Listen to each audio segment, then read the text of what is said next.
Hello दोस्तों, स्वागत है आपका हमारे चैनल द PYQ पर। उत्तर प्रदेश समीक्षा अधिकारी, सहायक समीक्षा अधिकारी की मुख्य परीक्षा जो 2016 की थी, जो कि हुई थी 22 दिसंबर 2020 को। इस सामान्य अध्ययन का प्रश्न पत्र आज हम लोग डिस्कस करेंगे और अध्यायवार विश्लेषण है। ये जो बुक मैं यूज़ कर रहा हूँ वो है यूथ कंपटीशन टाइम्स की। तो आप ये बुक अगर आपके पास नहीं है तो ख़रीद लीजिए। मुझे लगता है कि मार्केट में अवेलेबल सबसे अच्छी किताब है ये, क्योंकि इसमें अध्यायवार विश्लेषण दिया हुआ है। तो सबसे पहले प्राचीन इतिहास का एक प्रश्न देखेंगे और प्रश्न इस तरह से करेंगे कि जैसे हम लोग प्रैक्टिस कर रहे हो, ठीक है। तो पहला प्रश्न है यहाँ पर कि असर्शन रीजन का प्रश्न है, अभिकथन और कारण वाला प्रश्न है। अभिकथन कहता है कि विंध्य क्षेत्र के पाषाण युगीन लोगों ने नूतन भूतल काल के अंत में गंगा घाटी में प्रव्रजन किया। कहने का मतलब है कि स्टोन एज के लोग जो लोग थे विंध्य में माइग्रेट करते हैं गंगा वैली से, ठीक है ना, टर्मिनल प्लीस्टोसिनिक पीरियड में, ठीक है, कि प्लीस्टोसिनिक पीरियड जब खत्म चल रहा है तब प्रव्रजन करते हैं, क्योंकि जलवायु परिवर्तन के कारण इस काल में शुष्कता का चरण था। तो इस क्वेश्चन को मैं मॉडरेट टू हार्ड लेवल का बता रहा हूं, क्योंकि ये इतना स्पेसिफिक क्वेश्चन है कि विंध्य क्षेत्र के पाषाण युगीन लोगों के बारे में बात कर रहा है। कहता है कि टर्मिनल प्लीस्टोसीन पीरियड, यानी कि जब नूतन भूतन काल चल रहा है उसके अंत में ये गंगा घाटी में माइग्रेट करते हैं। क्यों गंगा घाटी में माइग्रेट करते हैं? क्योंकि जलवायु परिवर्तन के कारण यहाँ पर शुष्कता का, इस काल में शुष्कता का चरण चल रहा था, तो गंगा घाटी के किनारे आ गए जहाँ थोड़ा बहुत पानी उन्हें मिल जाएगा। तो ये दोनों ही सही स्टेटमेंट है और इस तरह के PYQ जो है आते भी हैं, आपके एग्जाम्स में देखने को अक्सर मिल जाते हैं। कुछ तीर्थंकरों का नाम दिया हुआ है जिनके सही क्रोनोलॉजी या कालक्रमानुसार लगाना है। नाम क्या क्या दिया हुआ है? तो नाम दिया हुआ है अभिनंदन, जो कि 4th थे या 3rd थे शायद, ठीक है, और पद्म प्रभु ये 6वें थे और विमलनाथ 13वें थे, ठीक है। तो मुझे लगता है कि 1, 4 और 2 टाइप का होना चाहिए। तो 1, 4, 2 टाइप का ए ऑप्शन है, इसको टिक कर दीजिए। तो आज नाम भी देख लेते हैं कि ऋषभनाथ पहले हैं, अजित दूसरे हैं, संभव तीसरे हैं और अभिनंदन चौथे हैं, सुमति 5वें हैं, पद्म प्रभु 6वें हैं, सुपार्श्वनाथ जो है वो आपके 7वें हैं, चंद्र प्रभु 8वें हैं, चंद्र प्रभु जो है 8वें हैं, पुष्पदंत 9वें हैं, शीतलनाथ 10वें हैं, श्रेयांसनाथ 11, वसुपूज्य 12, विमलनाथ 13, देखिए 13वां मुझे याद था, अनंतनाथ 14, धर्मनाथ 15, शांतिनाथ 16 की एज में जो है व्यक्ति शांत रहता है, कुंथुनाथ 17, अरनाथ 18, मल्लीनाथ 19, मुनि सुव्रत 20, फिर नमी नेमी पारश महावीर, ठीक है। चलिए अगले प्रश्न पर चलते हैं। अगला प्रश्न है कि कौन सा एक सही सुमेलित नहीं है? जी, कंबोज की राजधानी है हाटक, सही है। अश्मक की है पोटन या पोटिल, सूरसेन की है कौशाम्बी, ये गलत है, और कौशल की है श्रावस्ती, ये सही है। शूरसेन की जो है ये कौशाम्बी नहीं होती है, ठीक है। शूरसेन की जो है वो राजधानी है आपकी मथुरा, ठीक है। शूरसेन मथुरा वाला क्षेत्र था, तो मथुरा राजधानी है यहाँ की। बाकी पांचाल की राजधानी अहिछत्र उत्तर में है और दक्षिण में काम्पिल्य है, ठीक है। मतलब उत्तरी पांचाल की है अहिछत्र और दक्षिणी की है काम्पिल्य। अगला प्रश्न करता है कि निम्नलिखित में से किस राजा ने अपने मंत्रियों को पशुओं पर क्रूरता पर प्रतिबंध लगाने के लिए काशी क्षेत्र भेजा था, ठीक है। तो पशुओं पर क्रूरता ना हो इस बात पर प्रतिबंध लगाया था और काशी क्षेत्र भेज दिया था, ठीक है। तो ये जो राजा थे ये थे चालुक्य राजा कुमारपाल। ये याद रखिएगा, प्रीवियस ईयर क्वेश्चन है मेंस का। तो चालुक्य राजा कुमारपाल जो है उन्होंने अपने मंत्रियों को पशुओं पर क्रूरता पर प्रतिबंध लगाने के लिए काशी क्षेत्र भेजा था। जय सिंह कृत कुमारपाल चरित से ज्ञात होता है कि कुमारपाल ने जैन धर्म अपना लिया था, अपने राज्य में पशुओं की हत्या पर रोक लगा दिया था, नवरात्रि पर बकरे की बलि निषिद्ध कर दी थी तथा पशु हिंसा रोकने के लिए उसने अपने मंत्रियों को काशी भेजा। वह स्वयं जैन तीर्थस्थलों पर गया तथा चैत्य एवं मंदिरों का निर्माण भी करवाया। तो कौन सा एग्ज़ाम हम लोग देख रहे हैं यहाँ पर? यूपी RO मेंस एग्ज़ाम 2016 का, जो कि आपका हुआ था 2020 में, वो हम लोग देख रहे हैं। अगला आता है कि किस शासक ने सिंघल द्वीप के विरुद्ध 642 ईस्वी में 2 समुद्री अभियान भेजे? तो ये जो थे नरसिंह वर्मन 1 थे। नरसिंह वर्मन 1 ने सिंघल द्वीप क्या होता है? जो आज का श्रीलंका है, ठीक है ना, थोड़ा गड़बड़ बन गया। आज का जो श्रीलंका है उस पर जो है 2 अभियान भेजे थे 642 ईस्वी में। नाम है नरसिंह वर्मन 1। ठीक है, तो सिंघल द्वीप पर भेजे थे। मध्यकालीन इतिहास देखते हैं। शेर शाह सूरी का अंतिम अभियान निम्नलिखित में से किस राज्य के विरुद्ध था? तो अब ये काफ़ी ज़्यादा जो है अच्छा क्वेश्चन पूछ लिया है, लेकिन मुझे लगता है कि 1555 के आसपास की बात है कि कन्नौज पर जो है इसका आखिरी आक्रमण रहा होगा। तो यहाँ पर कलिंजर ऑप्शन है, कलिंजर पर जो है आखिरी अभियान किया था, उसी दौरान इसकी मृत्यु हुई थी। ठीक है, तो शेर शाह सूरी का अंतिम अभियान जो है 1545 था। ठीक है, और 1545 ईस्वी में कलिंजर के विरुद्ध था। इस अभियान के दौरान एक बम का गोला फट गया था, तो उसकी मृत्यु हो गई थी शेर शाह सूरी की। बाकी उसने किसको हराया था? तो ये हुमायूं का समकालीन था और हुमायूं को कई बार हराया। तो 1540 में भी उसने हराया था, जिसे कन्नौज का युद्ध कहा जाता है। ठीक है, अगला है 4 युद्ध दिया हुआ है, कहता है कि इसको आप काल क्रमानुसार या क्रोनोलॉजी के अनुसार लगा दीजिए। तो तल्ली कोटा का युद्ध देता है। ठीक है, जो कि आपका, तो देखिए यहाँ पे कन्नौज का जो युद्ध हुआ है वो 1540 में हुआ है। 1 साल पहले चौसा का युद्ध हुआ है। खानवा का युद्ध बहुत पहले हुआ है। ठीक ना, ये मुझे लगता है कि 1527-28 के आसपास हुआ होगा। और तल्ली कोटा का युद्ध हुआ है वो 1565 में हुआ है।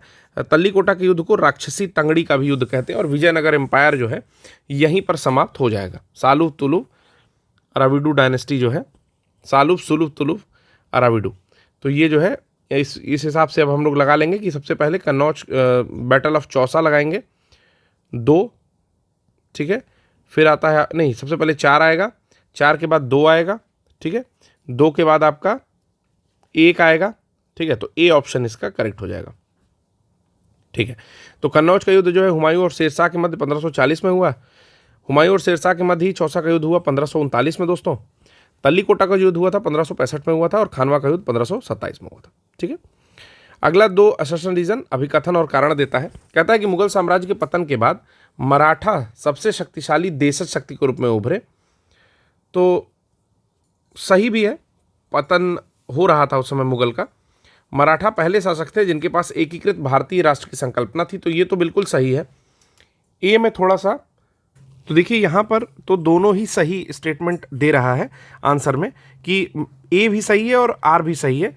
लेकिन मैं आपको बता दूं कि इस क्वेश्चन में बहुत सारा कन्फ्यूज़न था, जिसके कारण से जो है विकल्प ए को बाद में नहीं माना गया था, क्योंकि मराठास जो है उनका कोई क्लियर कंसेप्ट नहीं था। जैसे उनके पास एकीकृत भारतीय राष्ट्र की कोई संकल्पना नहीं थी। ठीक है, वो अपने क्षेत्र की पहरेदारी करते थे, अपने क्षेत्र के लिए सरदेशमुखी और चौथ नामक कर लेते थे, लेकिन भारतीय राष्ट्र की संकल्पना जो लिखा हुआ है, ठीक है ना, एकीकृत भारतीय राष्ट्र की कोई संकल्पना उनके अंदर नहीं थी। ठीक, तो इसके लिए क्रिटिसाइज्ड भी होते थे कभी कभी मराठास। हालांकि हिंदुत्व के लिए ये लड़े थे शिवाजी के टाइम में, परंतु ऐसी संकल्पना नहीं थी, तो उस हिसाब से रीज़न जो है वो गलत हो जाएगा। ठीक है, अगला प्रश्न आता है, यहाँ पर 4 ऑप्शन दिया है। क्या दिया है? चाकन के किले पर विजय, अफजल खान प्रकरण, मुगलों से मतभेद का प्रारंभ, सूरत पर आक्रमण और लूटना। तो आपको बता देना जो है, चाकन के किले पर विजय सबसे पहले प्राप्त की थी 1665 के आसपास में ही, 1656 के आसपास में ही प्राप्त करने के बाद मुगलों से मतभेद प्रारंभ हुआ। मुगलों से मतभेद प्रारंभ होने के बाद अफजल खान का प्रकरण हुआ, अर्थात उन्होंने अफजल खान को मार दिया, और सबसे लास्ट में सूरत पर आक्रमण और लूटना वाला होगा। तो याद रखिएगा कि चाकनकर किले पर विजय 1656 में, 57 में मुगलों से भेद शुरू हुआ, अफजल खान को 1659 में लूटा, और 1664 में सूरत शहर पर आक्रमण करके उसको लूट लिया। ठीक है, अफजल खान को मारा था। ठीक है, अगला प्रश्न है यहाँ पर कि कौन सी मुद्रा छत्रपति शिवाजी के राज्य में प्रचलित रजत मुद्रा नहीं थी? तो ये भी बहुत टफ हार्ड क्वेश्चन है, हार्ड कैटेगरी इसको रखेंगे। लारी, रूका, टका या रुपया? तो रुपया जो था वो रजत मुद्रा नहीं थी। याद क्या करना है कि लारी रजत मुद्रा थी, रूका रजत मुद्रा थी, और टका जो है वो भी रजत मुद्रा थी। तो लारी, टका और रूका, ये तीनों ही रजत मुद्राएं थीं। अगला प्रश्न है यहाँ पर, कश्मीर के शासन में जैनुल आबदीन का वास्तविक नाम क्या था? तो जैनुल आबदीन का जो असली नाम था वो था शायद शाही खान जो है नाम था। एक बार देख लेते हैं आंसर। तो जैनुल आबदीन जो कि कश्मीर का अकबर भी कहा जाता है, उसका असली नाम जो है शाही खान था। 1420 से 1470 तक का इसका समय है। जनता उसको बुढ़ शाह की उपाधि देती थी। उदार नीतियां थी इसलिए कश्मीर का अकबर कहलाता था। मूल्य नियंत्रण लगाया था इसलिए कश्मीर का अलाउद्दीन भी कहा जाता था। राजतरंगिणी जो कि कल्हड़ ने लिखी और महाभारत का फारसी में अनुवाद कराया। कश्मीर के वूलर झील में जैना लंका नामक द्वीप का निर्माण भी कराने का श्रेय जो है वो जैनुल आबदीन अर्थात कश्मीर के अकबर को जाता है।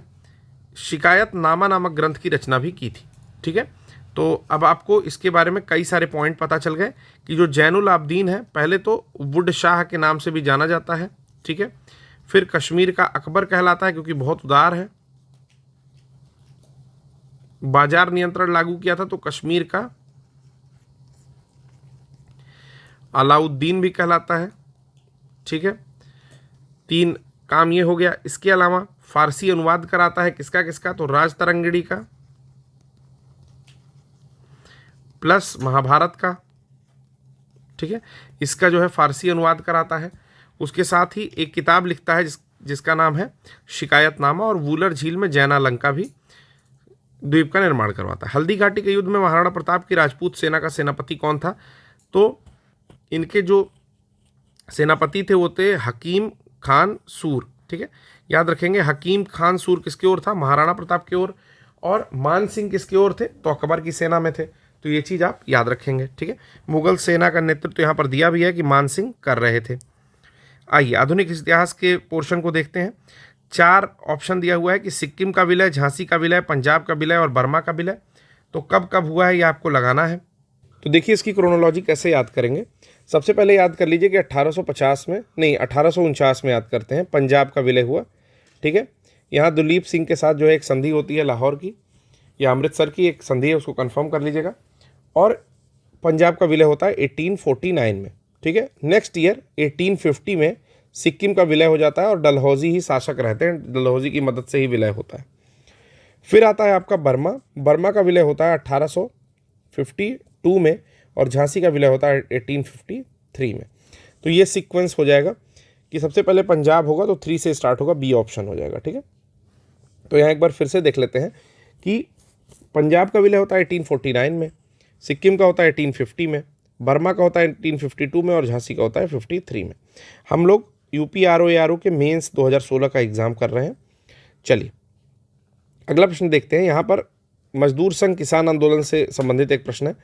विद्रोह का आंदोलन दिया हुआ है और ईयर दिया हुआ है। तेभागा, मोपला, पाबना और नील। ठीक है, तो सबसे पहले तो मोपला लगा देते हैं जो कि आपके केरल के जो मुस्लिम किसान थे उन्होंने किया था मोपला 1921 में। ठीक है, फिर आता है बंगाल का नील विद्रोह, तो 1859 में होता है, जिस पर नील दर्पण भी लिखी गई है दीनबंधु मित्र के द्वारा। तेभागा आंदोलन जो है वो 79 में होता है और पाबना होता है आपका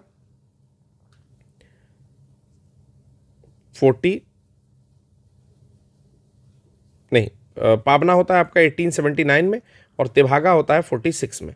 ठीक है, इस हिसाब से ऑप्शन जो आपका डी है वो मैच कर लीजिए कि तेभागा जो सबसे लास्ट में हुआ है। ठीक है, तेभागा मतलब कि जब अंग्रेज भागने लगे हैं, ते बोला जा रहा है अंग्रेज को, यहाँ का कोई गंवार व्यक्ति कह रहा है ते भाग, तो अंग्रेज भाग रहे हैं तो उस समय हो रहा है 1946-47 में। मोपला 1921 में हो रहा है। ठीक है ना, ये याद कर लीजिए, बहुत बार 10 बार पूछा हुआ प्रश्न है।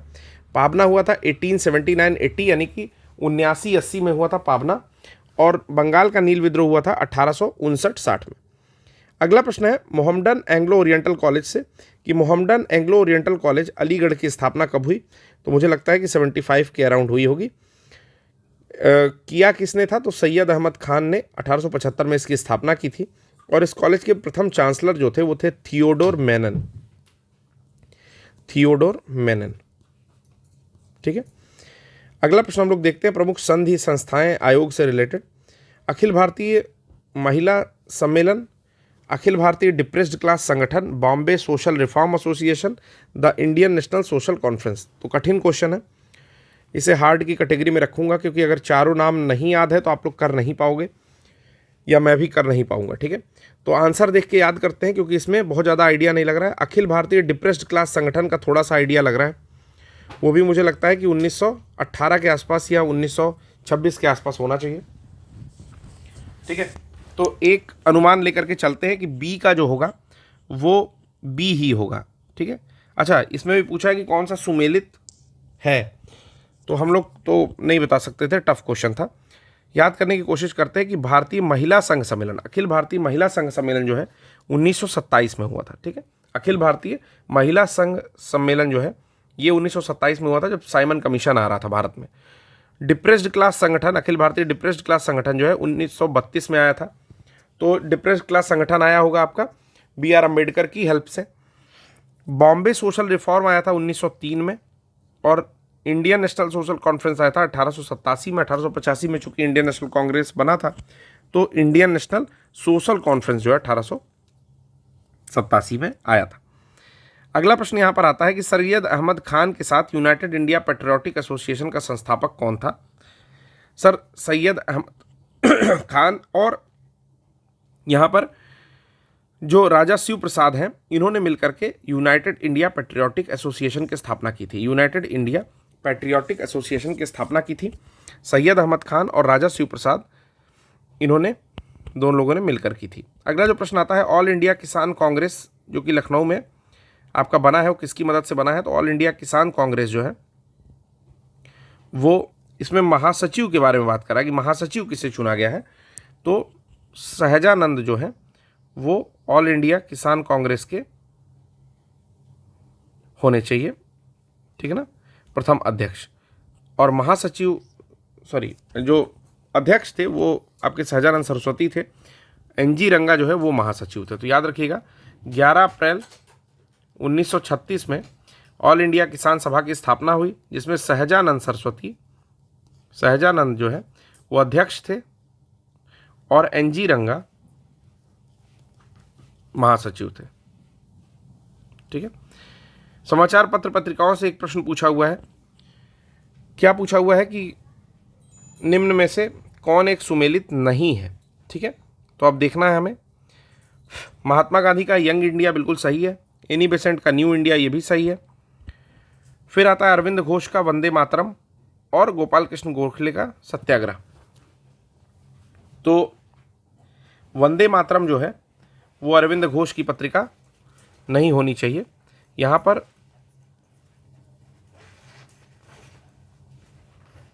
अरविंद घोष की पत्रिका वंदे मातरम है दोस्तों। यहाँ पर गोपाल कृष्ण गोखले का सुधारक है, ना कि सत्याग्रह है। ठीक है, तो गोपाल कृष्ण गोखले का सुधारक है, ना कि सत्याग्रह है। चलिए 20वां प्रश्न है। तो इसका जो पहला प्रश्न है दोस्तों वो है कि निम्नलिखित में से किस क्रांतिकारी नेता ने कलकत्ता से क्रूर पुलिस कमिश्नर चार्ल्स टेगार्ट की हत्या की। तो पहला काम तो ये है कि पुलिस कमिश्नर है, नाम है चार्ल्स टेगार्ट। हत्या करने वाले व्यक्ति का नाम पूछ रहा है। शचीन्द्र सान्याल, राजेंद्र लाहिड़ी, चंद्रशेखर आज़ाद और गोपीनाथ साहा। तो जो करेक्ट आंसर है वो है गोपीनाथ साहा। ठीक है, बंगाली युवक थे ये, और बंगाल के ही क्रांतिकारी थे जिन्होंने पुलिस कमिश्नर चार्ल्स टेगार्ट की हत्या की थी। ठीक है,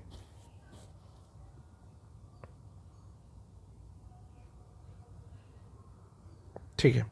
अगला है कि सिविल डिसोबीडिएंट मूवमेंट यानी कि सविनय अवज्ञा आंदोलन के संदर्भ में कुछ कथन दिए हुए हैं। आपको बताना है कि कौन कौन से या कितने कथन सही हैं। पहला है कि महात्मा गांधी को नमक कानून तोड़ने के विरोध में सजा नहीं दी गई थी। तो जो सारा बवाल हुआ था वो इसी कारण हुआ था कि इन्होंने नमक कानून तोड़ दिया है।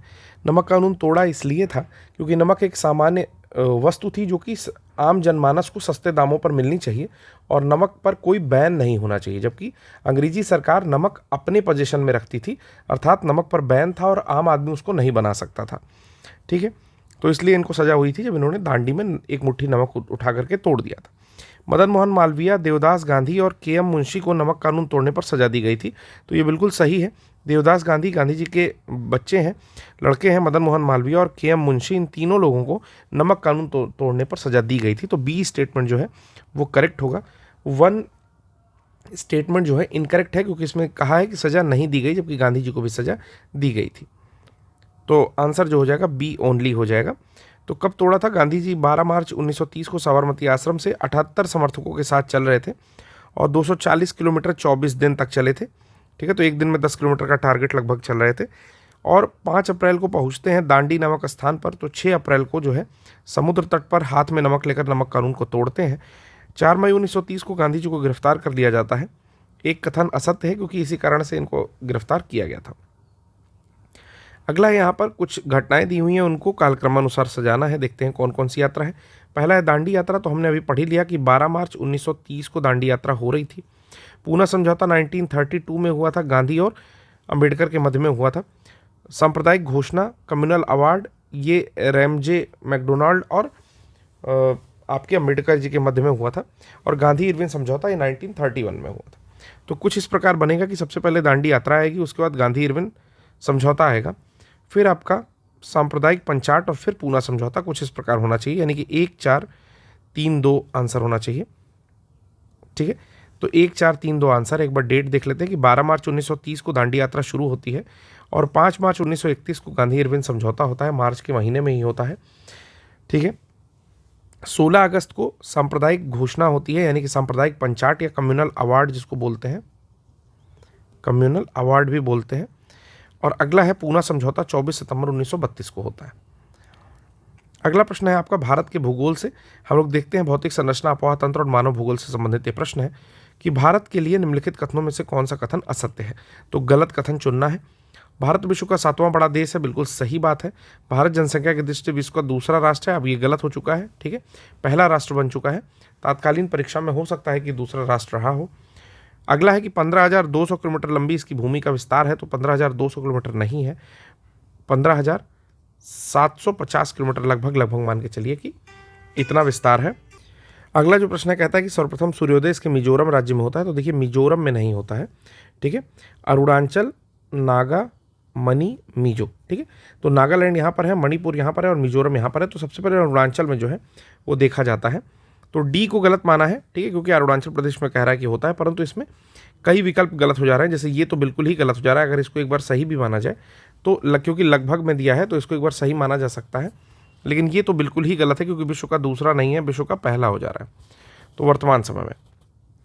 फिर अगला प्रश्न है कि कौन सा दर्रा पश्चिमी घाट पर्वत श्रृंखला में नहीं है। तो थाल घाट, भोर घाट और पाल घाट तो है। खैबर दर्रा जो है वो नहीं है। खैबर दर्रा कहाँ है? जहाँ से भारत में सबसे ज़्यादा आक्रमण होता था, ये अफगानिस्तान पाकिस्तान वाले एरिया में है, यानी कि अफगानिस्तान से भारत आने का एक रास्ता है ये। ठीक है, कहता है पश्चिमी घाट का विस्तार बता रहा है गुजरात से लेकर के केरल तक है, 1600 किलोमीटर लंबा है, अनेक दर्रे हैं, जबकि खैबर दर्रा पाकिस्तान के पख्तूनख्वा प्रांत में है। ठीक है, चलिए अगला प्रश्न है, इसमें सही सुमेलित नहीं है बताना है। कहता है कि जबलपुर में नर्मदा बहती है। तो बिल्कुल भेड़ा घाट के बारे में आपने सुन रखा होगा।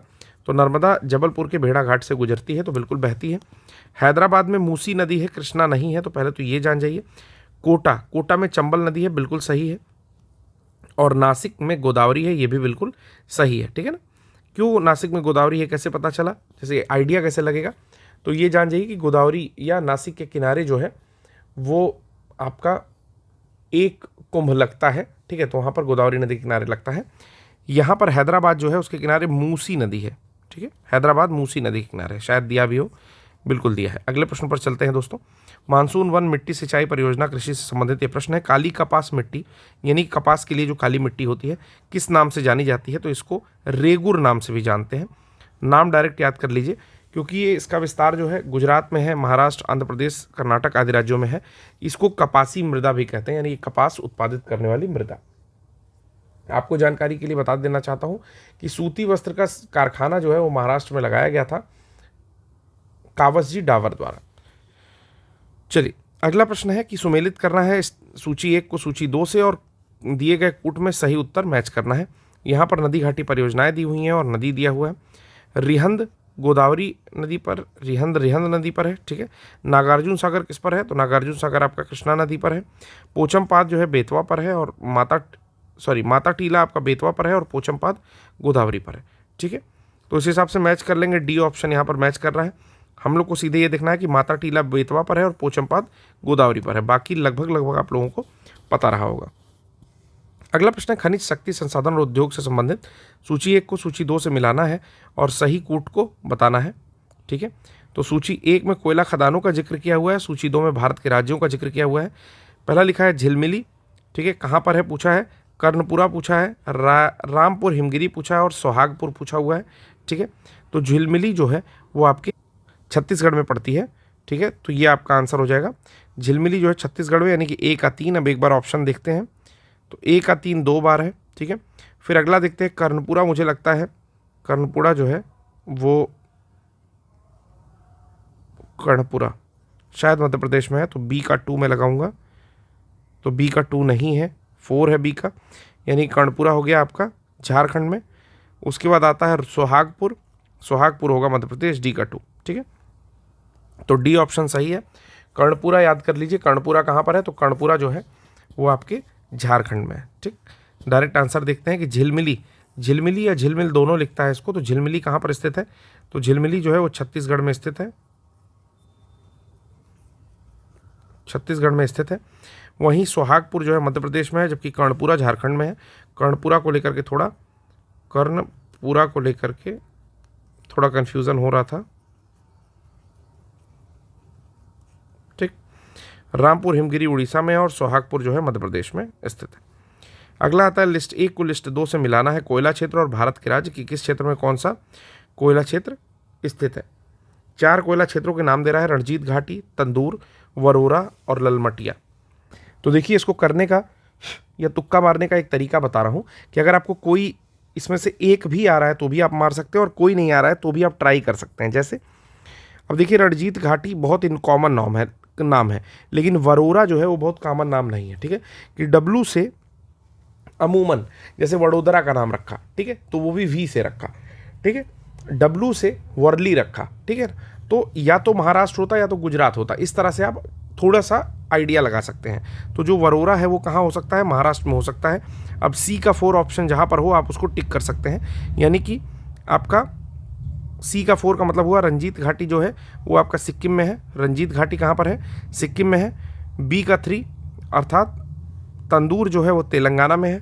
ठीक, सी का हमने लगा दिया 4 और ललमटिया आपका पहुंच गया झारखंड। नाम पढ़ने पर भी ललमटिया, जिस तरह से इसमें रियाना आ रहा है, मतलब लास्ट में कुछ ऐसा तुकांत जोड़ा हुआ है, ये Bihar, UP, eastern UP, basically Bihar और झारखंड की ही भाषा लग रही है। तो ललमटिया जो है वो झारखंड का है। ठीक है, ये काफ़ी इंपॉर्टेंट है।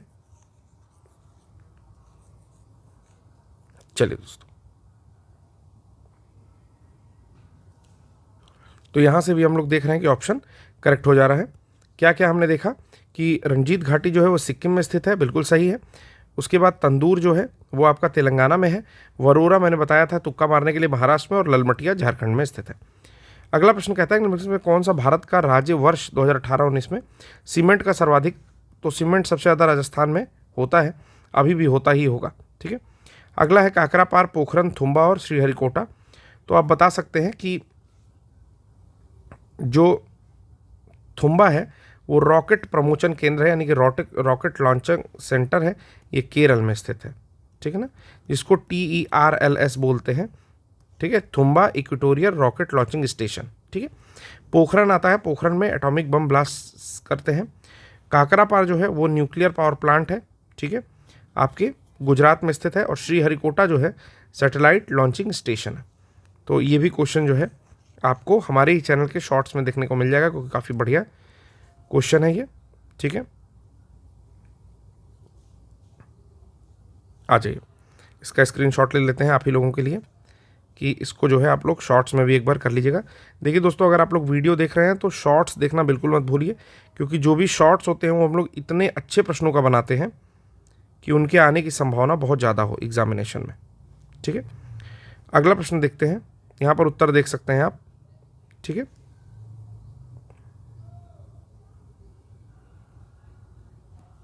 Kakrapar nuclear power plant, Pokhran परमाणु, थुम्बा रॉकेट ये उपग्रह। ठीक है,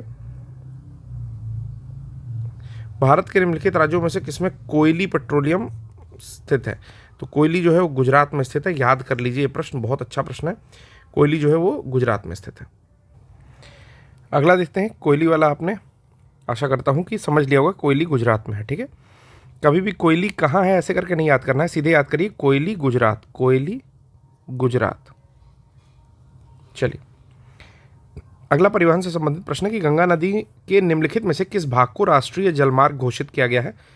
राष्ट्रीय जलमार्ग घोषित किया गया है, पहला ऑप्शन है हरिद्वार से कानपुर, कानपुर से प्रयागराज, नरौरा से पटना और प्रयागराज से हल्दिया। तो मुझे लगता है कि हल्दिया वाला जो ऑप्शन है वही करेक्ट है।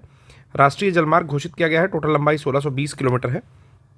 यह भारत का प्रथम राष्ट्रीय जलमार्ग है। तो याद रख लीजिएगा कि उत्तर प्रदेश में प्रयागराज से हल्दिया पश्चिम बंगाल तक जो है ये राष्ट्रीय जलमार्ग घोषित हुआ है। तो पहला राष्ट्रीय जलमार्ग है, ठीक है, 1620 किलोमीटर का। ठीक, अगला प्रश्न देखते हैं। विश्व का भूगोल से प्रश्न, ब्रह्मांड एवं सौरमंडल से एक भू स्थिर कृत्रिम उपग्रह की बात कर रहा है। इसको पढ़ना इंग्लिश में ज़्यादा बेटर होता है। जियो स्टेशनरी सैटेलाइट की बात कर रहा है, ठीक है ना, जियो स्टेशनरी सैटेलाइट की बात कर रहा है। कहता है कि आवर्तकाल कितना होता है? तो कह रहा है जियो स्टेशनरी या भू स्थिर, यानी कि भूमि इसके लिए स्थिर है। तो जितने देर में भूमि घूमती है उतने देर में ये भी घूम रहा होगा, तभी तो स्थिर है। तो यानी कि 24 घंटा, बी ऑप्शन हो जाएगा। ठीक है, ऊंचाई कितनी होती है इसकी? 36,000 किलोमीटर। ठीक है, अगला है कि निम्नलिखित में से कौन सी गैस प्राचीन पृथ्वी के वायुमंडल से अनुपस्थित थी? कौन सी ऐसी गैस है जो पृथ्वी के वायुमंडल में पहले नहीं हुआ करती थी? ठीक है, चार ऑप्शन है, मीथेन, अमोनिया, ऑक्सीजन और कार्बन डाइऑक्साइड। तो अगर बहुत प्राचीनतम स्थिति की बात की जाए, यानी कि जब पृथ्वी बनी उसके बाद की स्थिति जो है, तो उस समय ऑक्सीजन ही अवेलेबल नहीं थी, कार्बन डाइऑक्साइड का बहुत सारा अमाउंट था। ठीक है, क्यों? क्योंकि ऐसे समझिए कि गर्म पृथ्वी जो है धीरे धीरे ठंडी हो रही थी, तो वातावरण में अमोनिया था, कार्बन डाइऑक्साइड थी, बट ऑक्सीजन इज एब्सेंट। ठीक है, तो ऑक्सीजन जो है एब्सेंट थी। स्थल मंडल से एक प्रश्न पूछा हुआ है कि प्रसिद्ध ज्वालामुखी पर्वत क्राकाटोआ, कहीं कहीं क्राकाटोआ भी लिखता है, क्राकाटोआ, ठीक है, ये कहाँ स्थित है? तो क्राकाटोआ जो है ये आपके इंडोनेशिया में स्थित है। इंडोनेशिया के बारे में एक चीज़ और मैंने बताई थी कि लगभग 150 से ज़्यादा एक्टिव वॉल्केनो यानी कि जागृत ज्वालामुखी जो है वो आपके इंडोनेशिया में स्थित है। चलिए, क्राकाटोआ जो पर्वत है या क्राकाटोआ, देखिए इसमें लिखा भी हुआ है। इसके अलावा फ्यूजियामा की बात करें तो फ्यूजियामा जापान में पड़ता है और माउंट एटना जो है इटली में और सेंट हेलेंस यूएसए में। तो काफ़ी इंपॉर्टेंट है, सेंट हेलेंस जो है यूएसए में पड़ता है। अगला है आर्थिक भूगोल। देखते हैं आर्थिक भूगोल का क्या प्रश्न पूछा हुआ है कि उत्तरी अमेरिका के वृहत झील प्रदेश, आपको पता होगा कि 5 झीलें, ग्रेट जो 5 लेक्स पड़ती हैं, ठीक है, वो 5 झीलें आपके अमेरिका में है। निम्नलिखित में से कौन सा उद्योग सर्वाधिक विकसित है उनके आसपास में? ठीक है, तो मुझे लगता है कि जो उद्योग है वो स्टील इंजीनियरिंग का भी हो सकता है और खाद्य रसायन का भी, तो इसको देखना पड़ेगा। तो स्टील इंजीनियरिंग जो है सही बताया था मैं कि स्टील इंजीनियरिंग का जो उद्योग है वो इन बृहत झील प्रदेशों के पास ज़्यादा या सर्वाधिक विकसित है। ठीक है ना, उत्तरी अमेरिका के वृहत झील के अंतर्गत 5 झीलें सुपीरियर, ह्यूरॉन, मिशिगन, ईरी और ओंटारियो शामिल हैं। यह इस्पात एवं इंजीनियरिंग उद्योग के लिए सर्वाधिक विकसित है। अगला प्रश्न दिया है सशन रीजन का प्रश्न है, यानी कि अभिकथन और कारण का प्रश्न है। पहला है कि अर्जेंटीना में खेती के लिए पंपास मुख्य स्थान है। तो सही है, अर्जेंटीना में क्या आता है? पंपास आता है। फिर अगला रीजन जो देता है, क्योंकि पंपास की उपजाऊ मिट्टी तथा शीतोष्ण जलवायु फसल तथा घास उगाने के लिए बहुत उपयोगी। तो दोनों ही सही लग रहा है मुझे। ठीक है, क्यों? क्योंकि पंपास का मैदान जो है अर्जेंटीना में पड़ता है। अर्जेंटीना कहाँ है? जब आप साउथ अमेरिका देखोगे, ठीक है, साउथ अमेरिका हल्का फुल्का, तो ये जो पोर्शन है ये इधर का ब्राज़ील का पोर्शन है। फिर से बना दे रहा हूं मैं, ठीक है,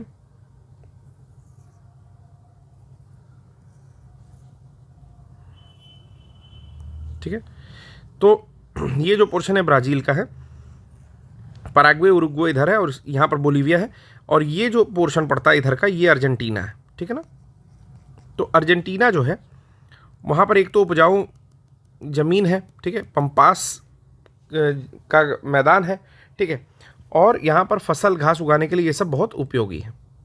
अगला प्रश्न देखते हैं, मानव भूगोल और मानचित्रावली से प्रश्न है कि अर्मेनिया, मोंटेनीग्रो, बोत्सवाना और इथोपिया का नाम देता है।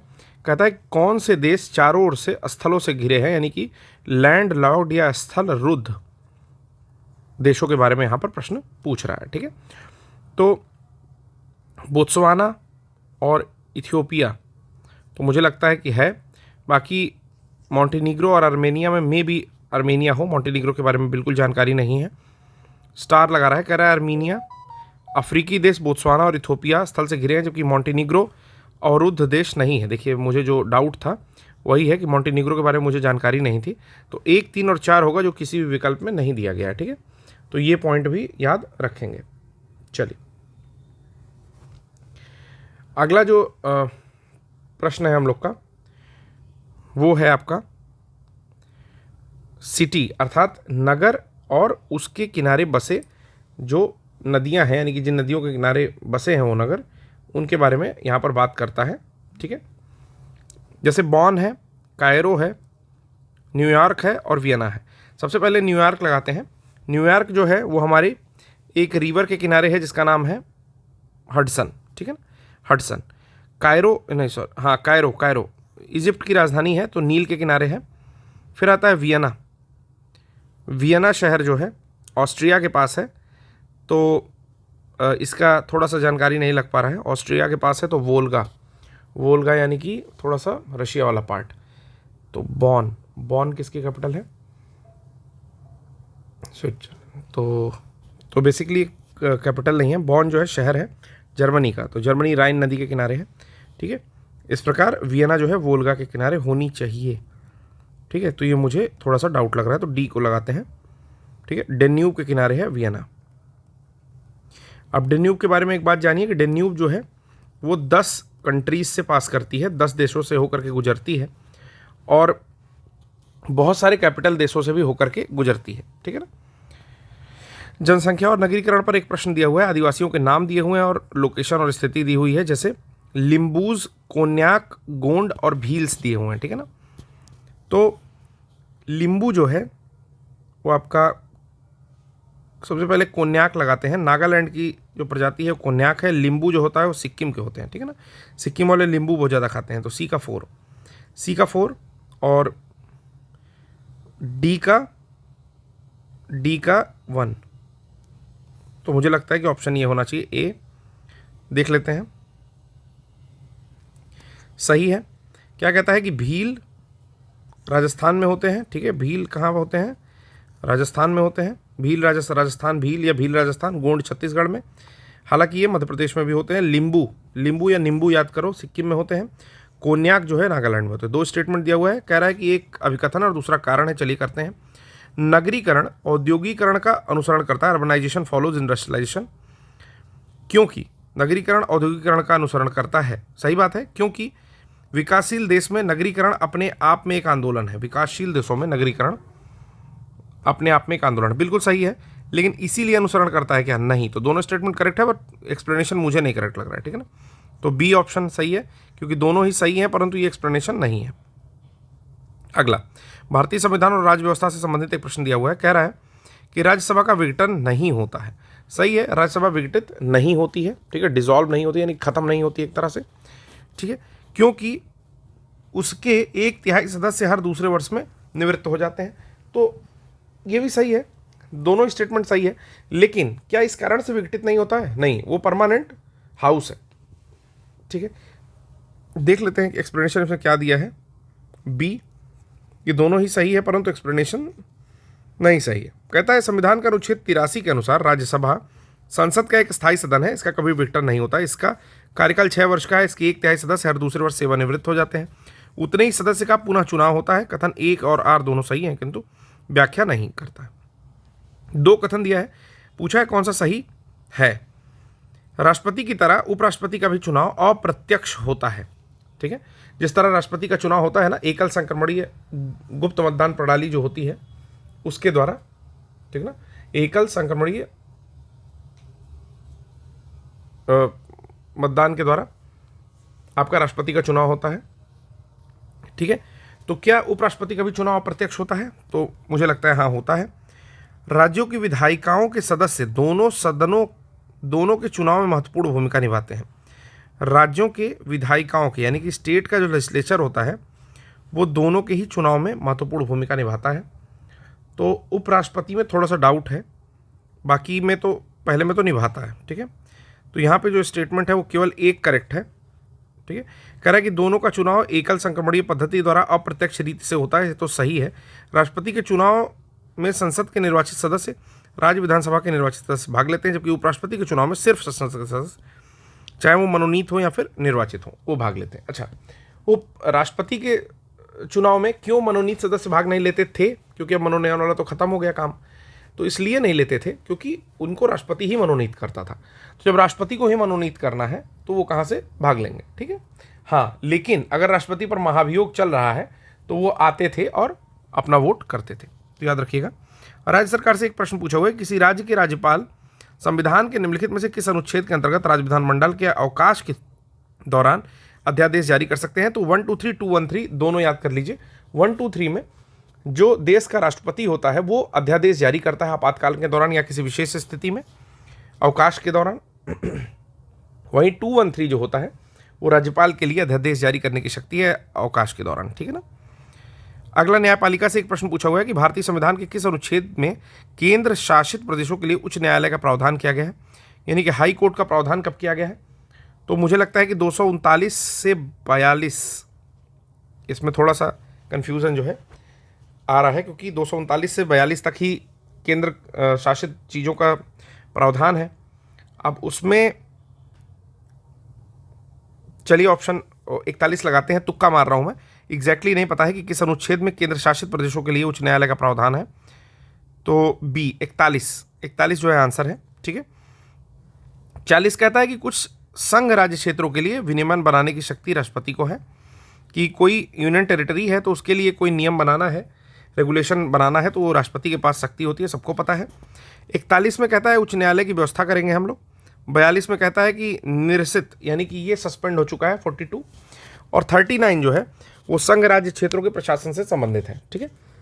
तो आपको समझ में आ गया होगा कि कौन सा आर्टिकल किससे रिलेटेड है। ऐसे समझिए कि 249 जो है वो ये कहता है कि जो भी यूनियन टेरिटरीज हैं उनके लिए जो भी प्रशासनिक बातें हैं वो 239 करता है। 240 जो है कुछ राज्य क्षेत्रों के लिए नियम बनाने की राष्ट्रपति की शक्ति है। 241 के लिए उच्च न्यायालय की व्यवस्था है और 242 को सस्पेंड कर दिया। संवैधानिक एवं गैर संवैधानिक आयोग की बात करते हैं, अन्य आयोग या राजभाषा आयोग की बात करते हैं। पहला, नीति आयोग की स्थापना जनवरी 2015 में हुई थी, बिल्कुल ही सही है। किसके अध्यादेश से जारी हुई थी? तो ये जो है संघीय मंत्रिपरिषद द्वारा पारित एक विशिष्ट प्रस्ताव है या संसद का एक अधिनियम है, ठीक है। तो मुझे लगता है कि ये जो है संघीय मंत्रिपरिषद द्वारा पारित एक विशिष्ट प्रस्ताव है, ठीक है। तो यूनियन कैबिनेट ने एक रेजोल्यूशन पास किया था स्पेशल, ठीक है। कोई एक्ट के तहत ये नहीं बना है, स्पेशल रेजोल्यूशन के तहत ये बनी है बॉडी, और जनवरी 2015 से काम करना बंद किया है, और उसी समय से योजना आयोग खत्म हुआ है। योजना आयोग को ये प्रतिस्थापित कर दिया है, ठीक है। आपको बताना है कि नीति का फुल फॉर्म क्या है नीति आयोग में, ठीक है ना। चलिए अगला प्रश्न है, यहाँ पर सूची 1 को 2 से मिलाना है और फिर सही उत्तर बताना है, ठीक है। 4 ऑप्शन दिए होंगे, चलिए शुरू करते हैं। यहाँ पर 94th अमेंडमेंट पूछा है, 94वां अमेंडमेंट पूछा है, 95वां अमेंडमेंट पूछा है, ठीक है, थोड़ा कठिन पूछ लिया लग रहा है। फिर 96वां पूछा है और 100वां पूछा है, 103rd 103वां पूछा है, ठीक ना। तो 103वां जो पूछा है, मुझे लगता है कि 103वां 334 में संशोधन है, ठीक है, क्योंकि ये जो है 103वां शायद NCVC से रिलेटेड है आपका, ठीक है। देखते हैं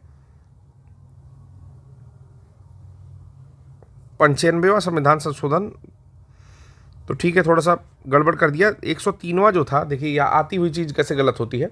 तो 103वां जो था वो EWS से संबंधित था, इतनी बार पढ़ा हुआ है। 103वां जो है EWS 103, ठीक है ना, EWS से संबंधित है 103वां संविधान संशोधन। 96वां संविधान संशोधन 8वीं अनुसूची से संबंधित था। 95वां संविधान संशोधन 334 से संबंधित था। National commission on backward classes मुझे डाउट हो रहा था, ठीक है। 95वां जो है 334 से संबंधित है और 94वां जो है 164 से संबंधित है। तो बहुत ही ज़्यादा महत्वपूर्ण प्रश्न है, इस तरह के प्रश्नों को जरूर हम लोग अपने शॉर्ट्स में रखेंगे, ठीक है। ठीक है, अगला प्रश्न देखते हैं हम लोग दोस्तों। अगला प्रश्न है कि विकासशील एवं विकसित अर्थव्यवस्था के बारे में, कि भारत की इकॉनमी कैसी है, तो मिक्स्ड इकॉनमी है, ठीक है, ना ही सोशलिस्ट है, ना ही कैपिटल है और ना ही गांधीयन है, ठीक है, डायरेक्टली याद कर लीजिए। अगला प्रश्न फिर है आर्थिक नियोजन से रिलेटेड है कि एजीआर के बारे में प्रश्न पूछा हुआ है। इसको बोलते हैं समायोजित सकल आय यानी कि एडजस्टेड ग्रॉस रेवेन्यू की परिभाषा के अंतर्गत कौन कौन आता है? क्या ब्याज आता है, क्या डिविडेंड आता है, क्या फॉरेक्स गेन आता है, ठीक है। तो उसमें ब्याज से प्राप्त होने वाली आय तो आती ही है एजीआर में, ठीक है, और मुझे लगता है कि तीनों ही आता है, ठीक है, तो तीनों ही आता है, अर्थात एजीआर में आपका इंटरेस्ट इनकम आती है, डिविडेंड आता है और फॉरेक्स गेन भी आता है।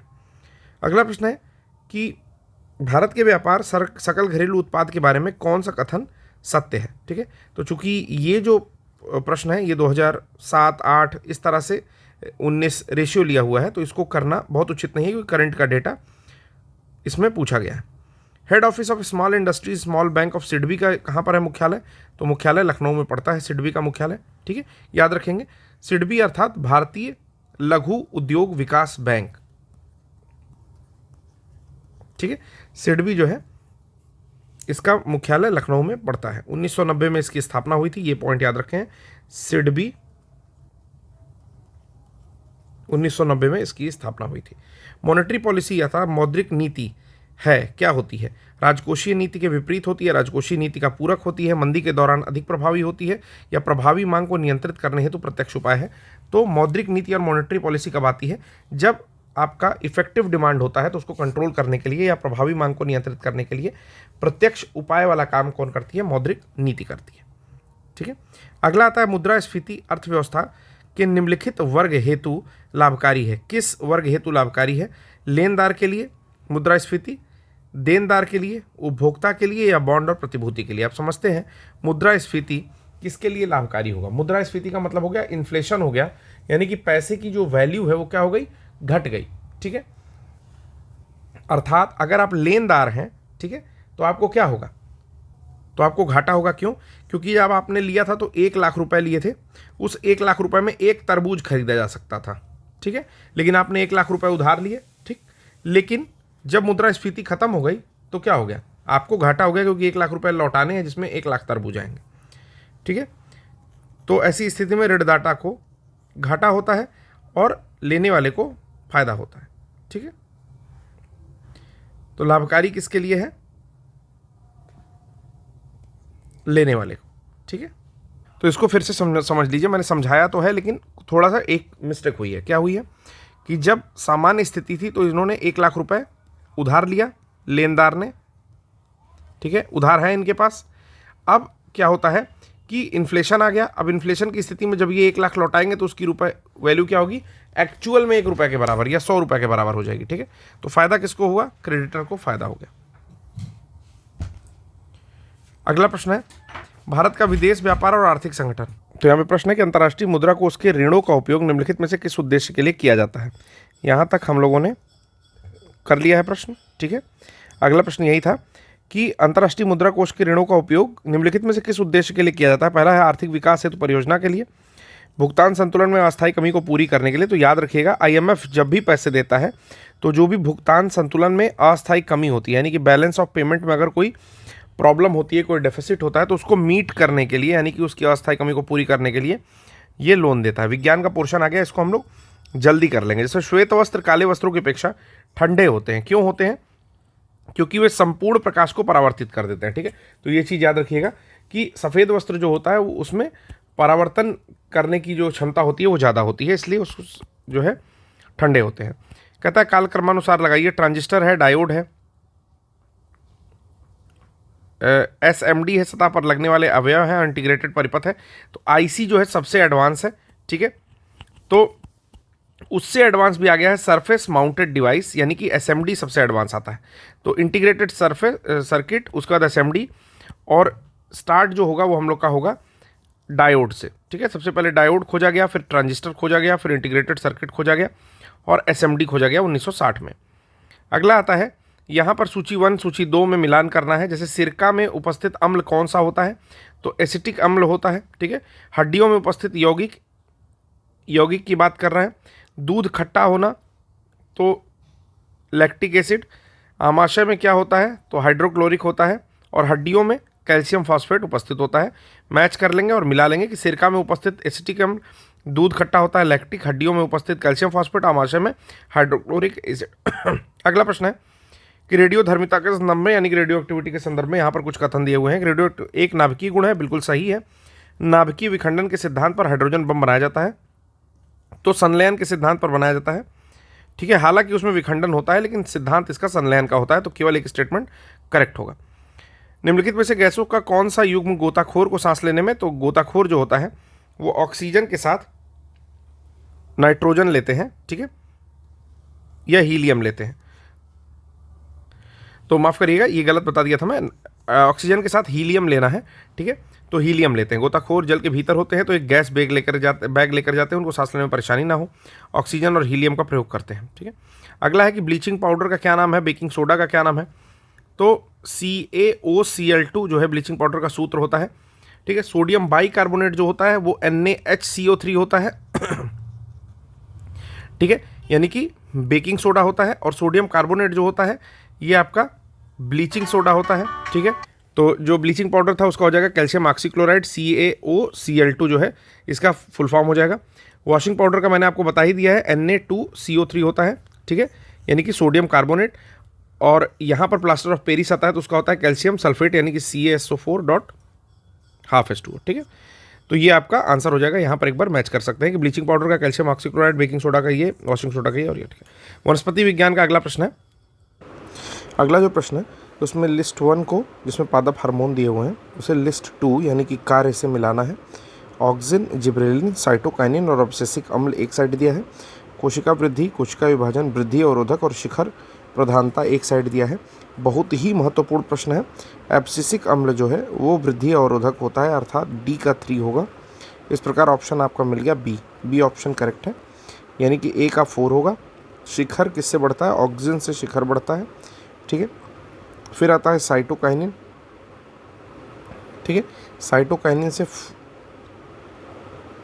बी ऑप्शन होगा। साइटोकाइनिन जो होता है उससे सेल का वृद्धि होता है, जिब्रेलिन से कोशिका विभाजन होता है, ठीक है, और एब्सिसिक से वृद्धि अवरोधक होता है। तो देख लेते हैं आंसर है बी, जैसे ऑक्सीजन से शिखर बढ़ता है, शिखर प्रधानता होती है, जिब्रेलिन से कोशिका वृद्धि होती है, साइटोकाइनिन से कोशिका विभाजन होता है और एब्सिसिक से वृद्धि अवरोधक होता है। अगला है मानव चिकित्सा विज्ञान जंतु विज्ञान से रिलेटेड। असर्शन रीजन 2 दिए हुए हैं, जैसे पहला कहता है कि मानव शरीर में अपने लिए सभी विटामिनों का संश्लेषण कर लेती है, कि मानव शरीर जितना ज़रूरी विटामिन है उसका सभी का संश्लेषण कर लेती है। तो ये स्टेटमेंट गलत है। क्यों गलत है, क्योंकि कुछ विटामिन हमें बाहर से लेना पड़ता है, like vitamin E, vitamin D संश्लेषित करती है, लेकिन कुछ विटामिन हमें बाहर से लेनी पड़ती है। शरीर के उचित विकास के लिए विटामिन अनिवार्य होते हैं, बिल्कुल सही है, ठीक है। तो इस प्रकार मुझे लगता है कि ए गलत है और आर सही है। हाइड्रोक्सिल क्लोरोक्विन ड्रग कोरोना में यूज़ हुआ था। कहता है कि कोरोना रोगियों के उपचार के लिए प्रयुक्त हाइड्रोक्सी क्लोरोक्विन दवा किस पौधे की छाल से मिलती है, तो क्लोरोक्विन जो है सिनकोना पौधे की छाल से मिलेगी, ठीक है। मलेरिया का भी निदान किया जाता है। डेयरी पशुपालन के सेक्शन से देखते हैं कि कौन सा सुमेलित नहीं है। एक और दिया है फसल और दूसरी ओर दिया है वैरायटी। लाइक मस्टर्ड जो होता है वरुणा बोलते हैं उसको, मटर रचना बोलते हैं, लिंसीड नीलम बोलते हैं, लेकिन पैडी धान राधे नहीं होता है। तो धान की किस्म राधे नहीं है, चना की किस्म राधे है, ठीक है ना। चना की किस्म क्या है, राधे, ठीक है ना। तो राधे श्याम और आपका चना ऐसे जोड़ लेंगे, ठीक है। चलिए, खेती के लिए फसल चक्र का क्या महत्व है, कि सब कुछ महत्व है कि उत्पादन में वृद्धि होगी, मृदा की उर्वरता संरक्षित रहेगी, कटाव कम होगा, सब कुछ सही है। अगला प्रश्न है कि निम्नलिखित में कौन से सूक्ष्मजीव जैव उर्वरक के रूप में प्रयुक्त होते हैं, तो सूक्ष्मजीव जो जैव उर्वरक भी हैं उनको साइनोबैक्टीरिया हम लोग कह सकते हैं, ठीक है। नील हरित शैवाल जिन्हें कहा जाता है साइनोबैक्टीरिया बोलते हैं। इसमें एजोला, एजोटोबैक्टर और राइजोबियम आते हैं। सारे नाम इंपॉर्टेंट है, किसी को छोड़ना नहीं है, याद करिएगा इन सभी को। कुसुम किसकी फसल है, तो कुसुम जो है तिलहनी फसल है। इसका वैज्ञानिक नाम क्या होता है, तो वैज्ञानिक नाम आइडिया नहीं है, लेकिन इसका जो वैज्ञानिक नाम होता है वो होता है कार्थेमस टिंक्टोरियस, ठीक है। एक तिलहनी फसल है सनफ्लावर की, इसका वैज्ञानिक नाम जो होता है वो होता है कार्थेमस टिंक्टोरियस। सूर्यमुखी का है कुसुम, कार्थेमस टिंक्टोरियस इसका वैज्ञानिक नाम है। अगला प्रश्न है कि भारतीय कृषि अनुसंधान परिषद के संबंध में तकनीकी परियोजनाओं पर विचार करिए और आरंभ के वर्षों के कालक्रमानुसार इसको व्यवस्थित करिए। 4 ऑप्शन दिया है इसे: राष्ट्रीय कृषि नवोन्मेषी परियोजना, कृषि विज्ञान केंद्र, राष्ट्रीय कृषि तकनीकी परियोजना, प्रयोगशाला में से खेत कार्यक्रम। तो कृषि विज्ञान केंद्र मुझे लगता है सबसे पहले आएगा, तो ए ऑप्शन सही है, ठीक है, क्योंकि ये 1974 में ही आ गया था। प्रयोगशाला से खेत कार्यक्रम 1979 में आता है। फिर राष्ट्रीय कृषि तकनीकी परियोजना 1998 में और राष्ट्रीय कृषि नवोन्मेषी परियोजना 2006 में। तो काफ़ी महत्वपूर्ण प्रश्न है, याद रखिएगा। कृषि विज्ञान केंद्र आता है 1974 में, प्रयोगशाला से खेत कार्यक्रम 1979 में, राष्ट्रीय कृषि तकनीकी परियोजना 1998 में और 2006 में आता है राष्ट्रीय कृषि नवोन्मेषी परियोजना। तो आज के लिए बस लेक्चर में इतना ही। एक छोटा सा लेक्चर और आएगा और उसके साथ में ही हिंदी का भी 60 क्वेश्चन मैं ला दूंगा। तो तब तक के लिए बने रहिए हमारे चैनल पर। और मैं आपको बताता हूं कि बहुत बढ़िया एनालिसिस हम लोग करने की कोशिश कर रहे हैं और बहुत जल्दी 60 दिन में किस तरह से स्ट्रेटजी के थ्रू निकाला जाए इसके बारे में भी हम लोग एक वीडियो बनाएंगे। तो आज के लिए इतना ही।